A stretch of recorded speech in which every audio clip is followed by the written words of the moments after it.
Hi YouTube, it's Kathy. Welcome to my channel. I just got a new camera and I feel like everything's going to look a little bit prettier and things are gonna stop going out of focus randomly in my videos. So shout out to my parents who gave me the best Boxing Day shopping experience, aka I was sitting on their couch coloring and they bought me a new camera on the internet and it just got here and it's pretty and it's very close to the camera I'm used to using but like a couple of steps up, and I am very excited to edit this video, I'm not gonna lie. Now if you've watched my channel for any amount of time, you might know that I am terrible at putting lists together. In fact, there was one point where I was trying to give like my top 5 shoutouts to like cool YouTube channels, and then I ended up like subdividing into, I think it was 11 different genres, and I think I mentioned like 60 channels in that video, so yeah, giving my top 5 just did not work out. That being said, so many people have been talking about their top books of 2017 and I wanted to do that too. Of course, actually ranking the individual books is the hardest thing in the world for me, so I did not do that. Instead, I looked through all of the books that I read in 2017. I picked out 7 that I really enjoyed. One of them is the one I enjoyed the most. And then some of them are books that, yes, I also really enjoyed it and people have probably heard of it, and then I tried to sneak in a couple of people hadn't heard of. Also, because this is my channel and I make the rules, I have 3 honorable mentions that are 3 different book series that I listened to throughout the year that I really enjoyed. I'm the type of person that, especially if I'm listening to a book series that has already been published completely and then I'm listening to it kind of in bulk, I can't really tell you like, this is my favorite Harry Potter book. I can't do that. It all blends together for me and I can't really pick out my favorite book because it's all just one big massive blob in my brain. So firstly, the honorable mentions for audiobook series I absolutely loved this year. Firstly, the Timothy Wilde series. The Timothy Wilde series is 3 books by Litsy that I listened to near the beginning of this year and I absolutely fell in love with. It's set in 1890s New York. It follows this detective named Timothy Wilde, you might have figured that out based on the series name, and he has a complex past. He was brought up by his older brother Valentine after their parents died in a house fire. His brother Valentine is a firefighter, which Timothy is just like, no! Don't do that! I'm afraid of you dying the same way our parents did. At least I'm pretty sure it was a house fire. That might be a different detail, it's been a while since I read them obviously. And the series is just so beautifully written. Not to mention, I just absolutely love Stephen Boyer as a narrator. He narrates the first 2 books. Just don't even talk to me about the fact that they changed voice actors for the 3rd book because why? One of the things I definitely loved about Stephen Boyer is he can do a very great Irish accent, which is important for this time frame and this location because there were a lot of Irish immigrants. And if you've ever lived in Ireland and suffered through David Boreanaz's Irish accent in Buffy and Angel, you can appreciate a good Irish accent. Moving on to another series I really enjoyed was the Lady Trent Memoirs. This is a 5-book series and I just loved it because basically it feels like Victorian England but feminist as fuck and it has dragons. And you know what, that's literally all I'm going to say about this series. It's great. The last series I want to mention that I listened to all the books this year on audiobook is A Series of Unfortunate Events. Now if you're anything like me, you saw the movie when it came out years and years ago with Jim Carrey, and then when Netflix did the show, you watched the show because you were like, of course I want to see NPH Count Olaf, of course I do.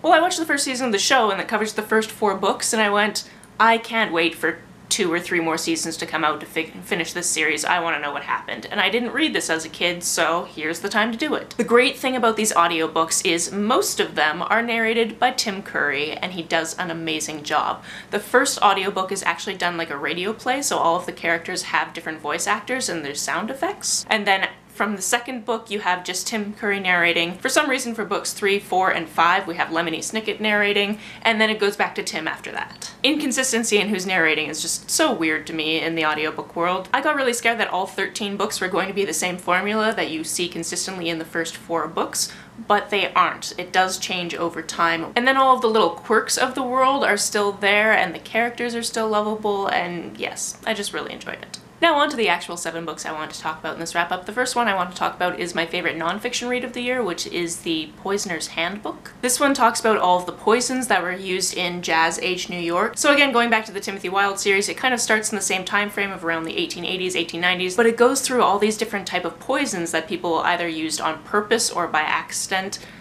to kill people, or were accidentally murdered by them, or that type of thing, and it was just so interesting, especially the whole bit about prohibition. I really love to learn, and this was just full of things that I didn't know I wanted to learn about. That really makes it sound like I'm planning a murder. I'm not planning a murder, I swear. Next on my list is Killing Gravity by Corey J. White. This is just a little short novella that I read for one of the readathons I did last year, and it's just so good. As you might be able to tell from the cover, it takes place in space. It's about this woman who has these really cool powers, and that's kind of all I really want to tell you about it. Obviously, there's an adventure aspect to it. She also has this sidekick character that is kind of like a cat, but not really a cat, and that whole storyline was really cool. And this book also manages to play with sexuality, even though it's such a short book. I'm actually waiting for the second one to come out. I'm pretty sure it comes out early this year. Since we're already in space, this is the point where I'm going to talk about A Long Way to a Small Angry Planet. I loved this book. And I'm sure that if you spent any time on BookTube this year, you've seen other people also love this book. The Wayfarer series so far is only 2 books, but I read both of them this year and I just fell in love with the characters. There's such diversity in the characters and just, there was so much that I loved. The scientific aspects were really interesting. Their job was really interesting. This ensemble cast found family feeling was really interesting to me. And the fact that the second book had completely different characters and I still loved the world because the world was just so well built. Yes, I really want to read the third one like now. Let's jump from sci-fi to fantasy and talk about Rosemary and Rue, which is by Shauna McGuire. It's the first in the October Day series. I actually just finished reading the second one and I'm gonna continue reading them because they're great. This series takes place in San Francisco and follows a woman who is a fae detective. So October, who goes by Toby, because why wouldn't you with a name like October? She's a changeling, so she's half fae, half human. The series just goes into so many cool things about the fairy mythology that I just really absolutely love. And there's little references to every time Shakespeare has talked about the fae world, and I just really love seeing it all come together. I am familiar with a bunch of different Celtic myths because I lived in Ireland and Scotland for a year each, so I kind of picked up a little bit of that knowledge. And seeing it set in San Francisco is just such an interesting take on it. Plus, you gotta love a good mystery. We got 3 more to go. The next one I want to talk about is a book that I had never heard of. I read one of this author's other books this year, really enjoyed it. I had seen everyone and their mom talk about that book, and then when I realized this author had another book in my library, I was like, why haven't I heard of this? Let's read this. That book is Otherbound by Corinne Davis. This book blew me away. The premise alone is super interesting. It starts off with this male protagonist who basically every time he blinks, he's transported to this other world in his head. And medical science in our world has explained this as mini seizures, so basically every time he closes his eyes, he's having a seizure. This has been going on for a decade, and he's been closely following the life of the person whose head he jumps into in this completely other world for so long that he knows that it has to be a real thing, but he doesn't tell his doctors that. Every other chapter is narrated by Amara, which is the woman whose head he jumps into, and their world is completely different. She lives in this world where there is magic, and she has some of it, and she has this healing capability, but she is also a servant in this world, and servants aren't allowed to speak with their mouths, so their tongues get cut out, and they communicate via sign language. There's this princess that she's been charged to keep safe, and there's such a weird power imbalance there, but also kind of a romance thing going on in the background of this, and I just don't understand why people don't talk about this book. It's great.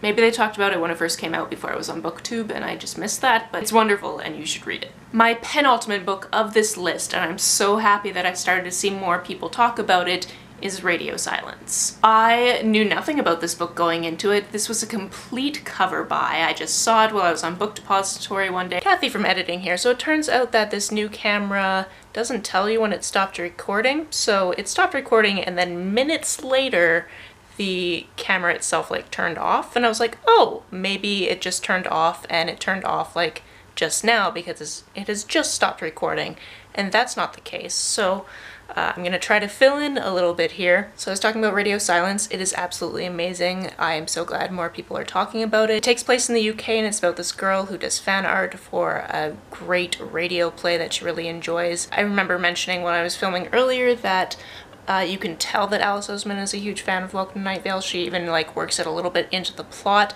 and that makes me super happy because obviously I'm a big Welcome to Night Vale fan, and like Jeffrey and Joseph and Meg told me that they love my tattoo, so that happened, and like fangirl moment. The other thing that got cut off was my intro to my ultimate favorite book of 2017, which was Words in Deep Blue by Kath Crawley. This book follows two characters, Rachel and Henry, and then it's also interspersed with letters from other characters. Rachel and Henry used to be the best friends about 3 years prior to the start of this, and then Rachel moved out of town. On that night, she left him a letter confessing that she was in love with him, and she never really heard about that. So she's gotten over him in the meantime. Maybe. And she finds herself back in the same town, and it's about them reconnecting, it's about grief, it's about the fact that he lives in his family's bookshop, and that's a dream for me. This is one of those books that has a subgenre of being about books, and it's something that warms my heart. I read this as an audiobook from my library, and as soon as I finished it, I bought a used copy of it on Amazon, and I'm still waiting for it to get here because I live on an island in Canada and post takes a time. But regardless, if you are a lover of books and a lover of books about books, please read this book and then tell me all of your feels about it, because it gave me so many feels. And there you have it. There's me gushing about 7 of the books that I really loved reading last year. I would like 2 things from you. 1, if you read any of these books and you want to talk about them, please talk about them with me down in the comments. And number 2, please let me know what your absolute favorite read of last year was.